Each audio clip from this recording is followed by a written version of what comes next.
మాజీ సీఎం జగన్ పై మంత్రి సత్యకుమార్ తీవ్ర విమర్శలు గుప్పించారు. సొంత బాబాయిని గొడ్డలితో నరికి గుండెపోటు అని డ్రామాలాడినప్పుడు జగన్ కు పాపం గుర్తుకు రాలేదా అని ప్రశ్నించారు.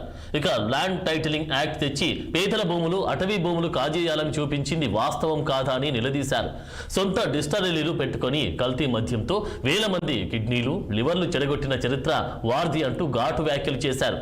ప్రైవేట్ ఆసుపత్రిలో గర్భిణి మరణిస్తే ప్రభుత్వ ఆసుపత్రి అంటూ ఫేక్ ట్వీట్లు చేస్తారా అని మండిపడ్డారు. తిరుపతి రుయా ఆసుపత్రి దగ్గర శవాలను మోసుకొచ్చి పడేసి శవ రాజకీయాలు చేస్తుంది వైసీపీనే అని ఆగ్రహం వ్యక్తం చేశారు.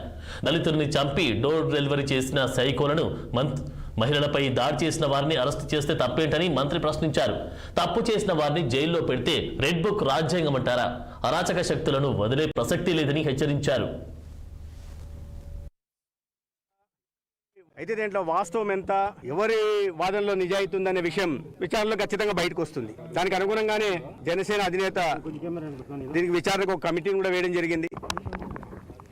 అయితే దీని ప్రతిపక్షం ఏదో భూతద్దంలో చూపిస్తూ ఇద్దరు వ్యక్తుల మధ్య జరిగిన వ్యక్తిగత విషయాన్ని అదేదో కూటమి ప్రభుత్వానికి రుద్దే ప్రయత్నం చేస్తూ ఉన్నారు. అదే కూటమి ప్రభుత్వం అంతా దీని వెనకాల భాగస్వామ్యం ఉంది, చంద్రబాబు నాయుడు గారు, పవన్ కళ్యాణ్ గారు కలిసి కుట్రబన్ని ఈ రకంగా చేస్తున్నారు అన్నట్టుగా జగన్మోహన్ రెడ్డి గారు మాట్లాడడం చూస్తుంటే ఆయన అవగాహన రాహిత్యానికి నవ్వు వస్తూ ఉంది. అదేమన్నా జగన్మోహన్ రెడ్డి గారికి ఇది పెద్ద మహాపాపంలా కనిపిస్తుంది. కానీ సొంత బాబాయిని గొడ్డలి పోటేసి గుండె పోటుగా చిత్రీకరించినప్పుడు, ప్రజలను నమ్మించాలని చూసినప్పుడు అది ఆయనకి పాపంలాగా కనిపించలేదు. సొంత బాబాయి చెల్లెల మీదే ఈ హత్య, అంటే హతుడు ఎవరు ఉన్నారో హతుడి కుమార్తె మీదే తండ్రిని చంపిన నేరం మోపాలను చూసినప్పుడు ఆయనకు పాపం అనిపించలేదు.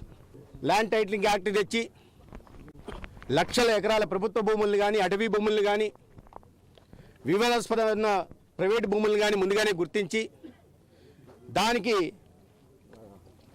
తనకు అనుకూలంగా పనిచేసే రిటైర్డ్ అధికారులను నియమించి ఆస్తుల్ని కొట్టేయాలని చూసినప్పుడు జగన్మోహన్ రెడ్డి గారికి అది పాపంలాగా కనిపించలేదు. అయితే దీంట్లో వాస్తవం ఎంత, ఎవరి వాదనలో నిజాయితీ ఉందనే విషయం విచారణలో ఖచ్చితంగా బయటకు వస్తుంది. దానికి అనుగుణంగానే జనసేన అధినేత